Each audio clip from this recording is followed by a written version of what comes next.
श्री सच्चिदानंद सद्गुरु साईनाथ महाराज की जय। हरि ओम। वनस्पतिरसोद्भूतो गंधाढ्यो गंध उत्तमः आग्रेय सर्वदेवानां धूपोऽयं प्रतिगृह्यताम्।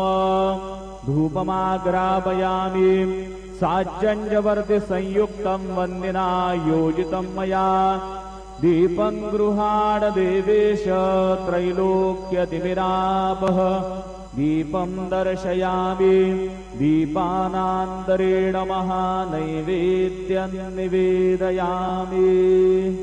इन्द्रश्च सम्राट् वरुणश्च राजा दौते भक्षं जग्रदुरग्र एतम्। तयोरहमनुभक्षं भक्षयामि वाग्देवी जुखाडा।